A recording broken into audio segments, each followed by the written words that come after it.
सभी को राम राम। और मैं गीता वेलकम करती हूँ आपके ही channel daily life with Geeta में। फ्रेंड्स, बहुत ध्यान रखिएगा, बहुत ज़्यादा गर्मी पड़ रही है।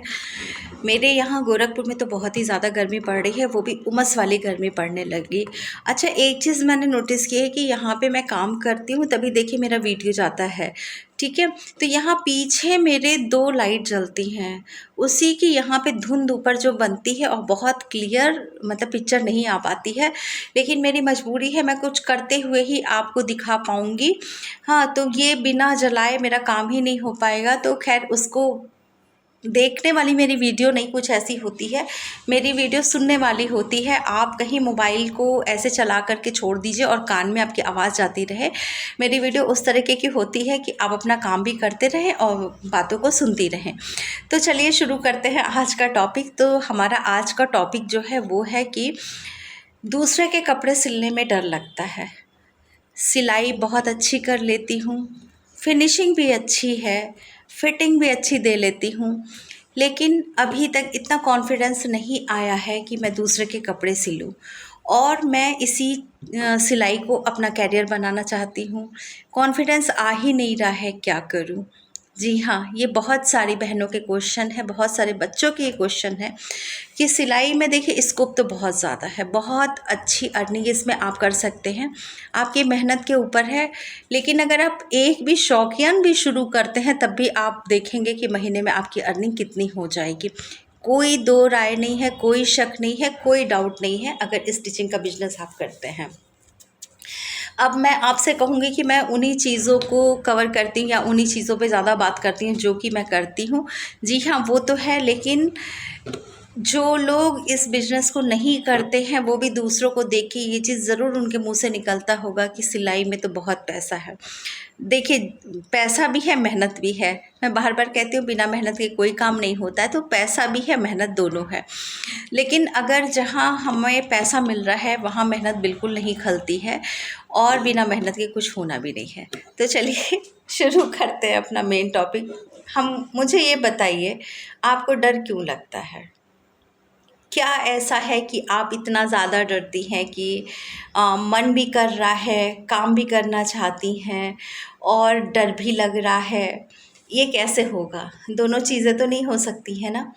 कहीं न कहीं आपके अंदर सेल्फ़ कॉन्फिडेंस की कमी है। तो सेल्फ़ कॉन्फिडेंस अपना लाइए, 100% आप श्योर हो जाइए कि आप दूसरे का कपड़ा बना सकती हैं। आप अपना बहुत अच्छा बना रही हैं, फिटिंग बहुत अच्छी आ रही है, फिनिशिंग जिस पे मैं कहती हूँ बहुत ध्यान देना है। लोग कह रहे हैं कि आपके काम में फिनिशिंग भी है, लेकिन आप अभी तक दूसरों के कपड़े को सिलने की हिम्मत नहीं जुटा पा रही हैं। तो देखिए, वो तो आपको जुटानी पड़ेगी। मैं बस वीडियो बना के आपको दे सकती हूँ कि आप काम शुरू करिए, आप कुछ नया करिए, कुछ घर से ही करिए। तो ये तभी हो पाएगा जब तक कि आपको कोई एक व्यक्ति कहीं से कुछ ला के नहीं देगा, यानी कि एक अपनी ड्रेस ला कर के देगा, उसको आप स्टिच करेंगी, तभी तो वो आपको पैसे दे के जाएगा। ये काम कैसे होगा ये बताइए? कॉन्फिडेंस की कमी अगर आपके अंदर बनी रहेगी तो नहीं हो पाएगा। कहीं न कहीं आपको इस डर को निकालना पड़ेगा, हिम्मत एक बार करनी पड़ेगी। एक बार देखिए, जब आप सिल लेंगी ना दूसरे का, तो आपका डर ख़त्म हो जाएगा। और ये डर तभी तक आपके अंदर मतलब है या रहेगा जब तक कि आप दूसरों के कपड़े को नहीं सिलना शुरू करती हैं, दूसरे के कपड़े नहीं बना रही हैं, तभी तक है। मेरा विश्वास करिए, गाड़ी जा रही है, कि आप ये काम कर सकती हैं। अगर आपके अंदर है कि मुझे इसी में अपना करियर बनाना है, इसी काम को मुझे आगे तक ले जाना है, तो आप बिल्कुल कर सकती हैं।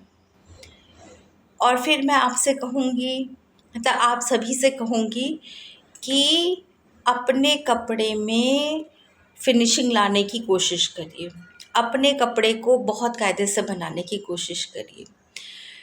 आप जब अपने घर वालों का ही कोई कपड़ा बना रही हैं, ठीक है, अपना मैं आपकी बात नहीं कर रही हूँ, आपको चेक करना है इसलिए मैं कह रही हूँ। घर में जो भी हैं उनके अगर आप ड्रेस बना रही हैं वो बाहर वाले नहीं हुए। बात हो रही है कि दूसरे के कपड़े सिलने में डर लगता है, घर वालों के कपड़े सिलने में आपको डर नहीं लगता है, यहाँ ये बात नहीं है। तो अगर आप उनके कपड़े बना रही हैं तो उनको पहनाइए और बोलिए कि वो कंफर्टेबल है कि नहीं, ड्रेस जो आपने बनाई है वो उनको सही पड़ रही है कि नहीं, उनको पहन के ऐसा तो नहीं है कि कहीं टाइट हो, ढीली हो या उनको पसंद नहीं आ रही है। ठीक है, कई बार क्या होता है कि बहुत सारे लोगों को समझ में ही नहीं आता है फिटिंग के बारे में। आर्म होल के पास बहुत लोगों का मैंने देखा है कि आप इतना लूज़ क्यों पहनती हैं, यहाँ से क्यों नहीं थोड़ा सा फिट करवाती हैं। तो मेरे पास एक आंसर होता है कि हमें थोड़ा ढीला पहनने की आदत है। तो ढीला सिर्फ चेस्ट के पास जो झोल आता है, आर्म होल के पास जो झोल आता है, वो आपकी फिटिंग सही नहीं है। यहाँ पे ढीला कसा से कुछ भी लेना देना नहीं होता है। तो आप ये चीज़ का ध्यान रखिएगा, आप जब कपड़ा पहनाएं अपने घर में किसी को तो आप खुद देखिए कि वो देखने में कैसा लग रहा है। अगर ये थोड़ा सा और फिट होता या थोड़ा सा और ढीला होता तो ये देखने में कैसा लगता। तो ये आपको चेक करना है, क्योंकि मैंने बताया ना बहुत सारे लोगों को कई बार नहीं समझ में आता है कि ढीला और मतलब अनफिट कपड़ा, उनको लगता है कि हाँ ये ढीला है तो हमको कंफर्टेबल है। बहुत सारे लोगों को आपने सुना होगा कि मैं बहुत टाइट कपड़ा नहीं पहन पाती हूँ। बिल्कुल, बहुत सारे लोग नहीं पहन पाते हैं क्या, मैं भी बहुत मतलब फिटेड कपड़ा नहीं पहन पाती हूँ। लेकिन इसका मतलब ये नहीं है कि कहीं से भी वो ढीला कसा हो जाएगा।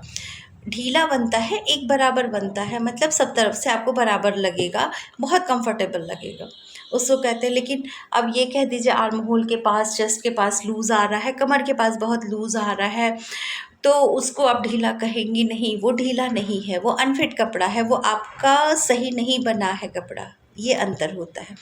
तो ये आपको चेक करना है कि आप जो कपड़ा बना रही हैं वो कहाँ पे गड़बड़ है, उस कमी को आपको दूर करना है।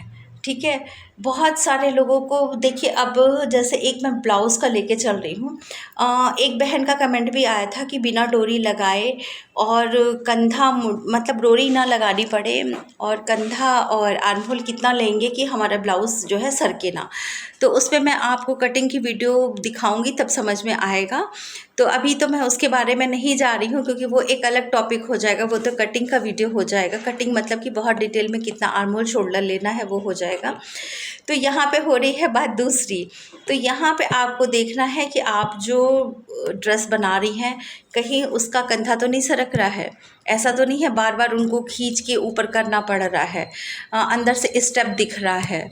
ठीक है, तो ये सब चीज़ें आपको समझनी पड़ेगी, देखनी पड़ेगी कि आर्म होल टाइट बहुत होता है, बहुत यहाँ पे आर्म होल तो यहाँ टाइट हो गया, लेकिन जैसे कि मैंने अभी कहा कि चेस्ट के पास झोल आता है ब्लाउज़ में। तो ये सब चीज़ें जो हैं, आप अगर आपके सिलाई में नहीं आ रही हैं बहुत अच्छी बात है, लेकिन अगर ये चीज़ें आपके सिलाई में आ रही हैं तो अभी आपको और भी प्रैक्टिस की ज़रूरत है। इससे क्या होगा, ये सारी चीज़ें अगर आ रही हैं तो अगर आपने किसी का बना भी दिया तो क्या होगा ना, आपकी गुडविल ख़राब होगी। आप उनसे बाद में हज़ार कह लीजिए कि आप अब बहुत अच्छा बनाने लगी हैं, आपसे जो पहले गलतियां होती थी वो अब नहीं होती हैं, लेकिन कस्टमर 1% हो सकता है रिटर्न आपके पास आ जाए, नहीं तो कस्टमर फिर रिटर्न आपके पास नहीं आएगा। और सबसे बड़ी बात होती है कस्टमर बनाना, बहुत मेहनत लगती है, बहुत मुश्किल होती है, लेकिन अगर आपने अच्छा काम करके दे दिया, अच्छे से उनकी फ़िटिंग बैठ गई, उनके मन मुताबिक कपड़ा आपने बना लिया, फिर आपको कस्टमर की कमी भी नहीं होगी, क्योंकि वो एक कस्टमर जो है 4 लोगों को बताएगा। जितना आप ऐड करके नहीं कर पाएंगी, इतना मुंह से ऐड जो होता है वो ज़्यादा इफ़ेक्टिव होता है, क्योंकि उनको लगता है कि इन्होंने पहना है तो इसका मतलब वो अच्छा बनाती है, चलो एक बार ट्राई करते हैं। वो ट्राई करने के चक्कर में आएगा, लेकिन वो आपका कब कस्टमर बन जाएगा परमानेंट, वो आपको पता भी नहीं चलेगा। लेकिन वो तब होगा जबकि आप जितनी कमियां मैंने बताई हैं ये सब कमियां ना रहें कपड़े में, और उनके मुताबिक कपड़ा बने। तो आपको इसके लिए नाप लेना सीखना पड़ेगा, कपड़े से नाप लेना सीखना पड़ेगा। उसके बाद अपनी स्टिचिंग में फिनिशिंग देनी पड़ेगी। आपको समय पे काम देना पड़ेगा। यहाँ पे समय पे काम देने का मतलब है कि जैसे उनको चाहिए, उन्होंने सोमवार को कपड़ा दिया और वो कह रही हैं कि शुक्रवार तक हमको चाहिए, तो आपको बृहस्पतिवार तक यानी थर्सडे तक उस कपड़े को कंप्लीट कर लेना है, ठीक है। और एक बार उनको फ़ोन करके बता भी दीजिए कि आपका कपड़ा तैयार हो गया है और आप चाहिए तो उसको ले जा सकती हैं। इससे क्या होता है ना कि बहुत अच्छा इफ़ेक्ट पड़ता है कस्टमर के ऊपर। अब ऐसा ना हो कि वो उनको जाना है, उन्होंने बता दिया और आपका काम ही नहीं कंप्लीट हुआ है, आप वो चक्कर पे चक्कर लगाए जा रही हैं। इससे भी बहुत ज़्यादा इफ़ेक्ट पड़ता है और कस्टमर हमारे टूटते हैं। कोशिश करिए कि अगर आपको कभी लेट हो, कपड़ा समय पे नहीं दे पा रही हैं, तो उनका फ़ोन नंबर ले लीजिए और उससे पहले वो आएँ आप फ़ोन करके बता दीजिए, क्योंकि आपको तो पता है कितनी देर में हो जाएगा। जितना देर में अगर आपका काम आधे घंटे में होना है कि आधा घंटा आपको और लगेगा, तो उनको कम से कम 1 घंटा बताइए, ठीक है। ज़रूरी नहीं है कि अगर कोई बीच में काम ही आ गया, कुछ ऐसा हो गया, मशीन है, हाँ, या कोई फ़ोन आ गया, कुछ भी हो सकता है, तो आप थोड़ा-सा मार्जिन समय का लेके ही चला करिए। अब ये कॉन्फिडेंस आपको आएगा कैसे? ठीक है, ये कॉन्फिडेंस आपको आएगा जब आप 100% श्योर हैं कि आप बहुत अच्छे कपड़े बना लेती हैं। आप पूछिए लोगों से, ये जो मैंने पहना है वो कैसा लग रहा है, इसकी फ़िटिंग कैसी है, ठीक है। आपको कॉन्फिडेंस होना बहुत ज़रूरी है। ये जो आपको डर लग रहा है, आप दूसरे के कपड़े नहीं सिल पा रही हैं, दूसरे के कपड़े लेने में डर लगता है, उसका मात्र और मात्र एक कारण होता है कि कहीं न कहीं हमारे अंदर अभी कमी है काम में, जिससे कि वो डर हमारे ऊपर हावी हो जा रहा है। और देखिए, किसी भी काम में मेहनत तो लगती है। अभी आप जोश-जोश में शुरू कर रहे हैं, लेकिन ये काम जब बढ़ता जाएगा तो इतना ज़्यादा मेहनत वाला हो जाएगा कि आपको बहुत सी चीज़ें छोड़नी पड़ जाएँगी, ठीक है। आपको आराम छोड़ना पड़ जाएगा। आपको जो आलस आता है ना, आलस कि हम दोपहर में थोड़ा-सा सो लें, थोड़ा-सा आराम कर लें, हैं, तो वो सब आपको छोड़ना पड़ेगा कि नहीं भाई, आज नहीं, कल करेंगे, आज आलस आ रहा है, चलो थोड़ा-सा लेट लेते हैं, थोड़ा-सा सो लेते हैं। तो वो सारी चीज़ें आपको छोड़नी पड़ेंगी।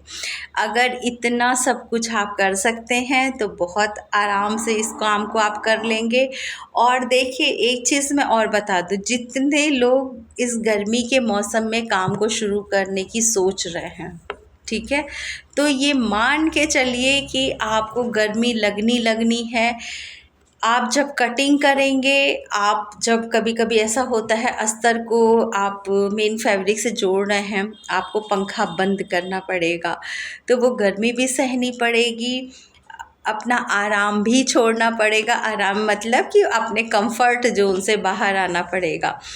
या तो आप एसी में चला के काम करिए तब ठीक है, नहीं तो आपको सीलिंग फ़ैन है, तो कुछ जगहों पे आप कितनी भी गर्मी पड़े, नो एनी एक्सक्यूज़, आप कर ही नहीं पाएँगी बिना पंखा बंद किए हुए। कितना भी धीमा चला लीजिए, कुछ भी कर लीजिए, आपको पंखा बंद करना ही करना पड़ेगा। तो ये सब चीज़ें आप मान कर के चलिए कि सिर्फ़ पैसा, पैसा ठीक है, पैसा इतना मिलता है मैं बताती हूँ, लेकिन वो तब मिलता है जब इतनी मेहनत करते हैं, इतना पसीना बहाते हैं, अपनी नींद को त्यागते हैं, अपने आराम को छोड़ते हैं, तब जाके कितना पैसा मिलता है। और आप कहती होंगी कि आपके यहाँ तो इतने सारे लोग हैं, काम कर रहे हैं, तो उसके लिए देखिए मैंने टेबल फ़ैन लगा रखा है और उसको ऊंचाई पे रखा है, जो कि वो हम लोग को लगता है फेस पे लगता है, पीठ पे लगेगा, लेकिन हमारी मशीनों पे जो कपड़ा है उस पे नहीं जाता है, और जाता भी है मतलब हवा उसकी जाती भी है, हिलता भी है, तो बहुत कम ऐसा होता है कि बहुत कम कपड़ा हिलता है। और कभी ऐसा हो जाता है कि उतना कपड़ा भी नहीं हिले, तो फ़ैन हम लोग थोड़ा सा घुमा देते हैं, वो जो पर्सन कर रहा है ऐसा काम, उसके पर से फ़ैन को घुमा दिया जाता है, दूसरी तरफ कर दिया जाता है। तो ये सब इतनी मेहनत के बाद जो है तब जाके इतना पैसा मिलता है। और एक चीज़ मैं आप लोगों को और बताऊं, सारी थकान, सारा जो हमने आराम त्याग किया है, जो गर्मी में पसीना बहा है, जो नींद आई है और हमने मुंह धुल के टहल के उस नींद को मतलब भगाया है। छुट्टी के दिन में हमने अगर ये सोचा है कि आज हम देर तक सोएंगे, लेकिन पता चला कि हमारा कुछ काम रह गया, किसी वजह से कुछ लोग आ गए थे या हमें जाना पड़ा। जैसे इस समय मेरा हो रहा है कि मैं रही नहीं रही हूँ यहाँ पे, लेकिन कपड़े जो हैं वो इन लोगों के कपड़े हैं जो कहीं नहीं बनवाते हैं, और तब भी 1 हफ़्ता 15 दिन का एक्स्ट्रा लेके चल रही हूँ, तब उनके कपड़े बन रहे हैं। लेकिन तब भी वो एकदम लास्ट मोमेंट पे ही बन के जा रहे हैं। लास्ट मोमेंट का मतलब 1 दिन पहले ही बस बन के जा रहे हैं, ये नहीं कि बन के रखे हुए हैं। तो ऐसी कभी कभी स्थिति परिस्थिति आ जाती है, और जब इस तरीके का मतलब रहता है लगन वगैरह का टाइम, और जिसमें कि खुद का भी हो, बहुत ज़्यादा भाग दौड़ हो जिसमें, तो उसमें तो और भी हम लोग 3-4 दिन का एक्स्ट्रा लेके चलते हैं। अगर कोई कह रहा है कि हमको इतनी तारीख में चाहिए कपड़ा, तो हम लोग कहते हैं नहीं, इतने में नहीं, 2-3 दिन आप आगे बढ़िए। तो क्योंकि कभी हो सकता है कि हमको रुक जाना पड़े, या कभी तबीयत है, इतनी गर्मी पड़ रही है, क्या स्थिति है वो नहीं पता, तो इसमें भी और हम लोग ज़्यादा समय लेके चलते हैं, तब जाके कहीं इतना पैसा मिलता है। और जब पैसा मिलता है तो सच बता रही हूँ, कुछ भी याद नहीं रहता है कि इतनी मेहनत हुई थी, इतना पसीना निकला था, इस आराम को हमने छोड़ा था। संडे को सुबह ज़्यादा सोने वाली थी, लेकिन उठना पड़ा जल्दी। कुछ भी मायने नहीं रहता है जब ये पैसों की गर्मी दिखती है या पैसे हाथ में दिखते हैं ना, तो बहुत आनंद आता है। तो इसीलिए कहती हूँ, काम शुरू करिए। इस एक्सपीरियंस को आप लोग भी लीजिए, लेकिन तब आएगा जब आपका डर निकल जाएगा। तो डरिए मत, आगे बढ़िए, काम शुरू करिए। 1-2 बार आपको बस लगेगा, तो उसमें आप मैंने बताया है कि बहुत महंगे कपड़े मत लीजिए, नॉर्मल कपड़े अच्छी नहीं लगी ये ज़रूर बताइएगा, कमेंट ज़रूर करिएगा कि हमें हमें बहुत महंगे कपड़े मत दीजिए। एक बहन का कमेंट था कि सब कुछ मैं बकवास बताती हूँ, तो देखिए फ्रेंड्स ज़रूर बताइएगा बताती हूँ कि वीडियो कैसी लगी, और जितनी भी बहनें बच्चे मेरी वीडियो पे पहली बार कोई बात नहीं, जितने लोगों को अच्छी लगी हो ज़रूर कमेंट करूँगी। आज का ये टॉपिक सब्सक्राइब ज़रूर करने के बाद किस किस का डर थोड़ा कम हुआ है, उन्होंने काम शुरू करने की सोची है। तो चलिए फिर मिलेंगे, अपना ध्यान रखिएगा, अपना ख्याल रखिएगा। आप लोग से बात करते करते मेरा ये ब्लाउज़ भी कंप्लीट हो गया, अब ये भेज दूँगी मैं तुरपन करने के लिए। आप सभी का वीडियो देखने के लिए थैंक यू।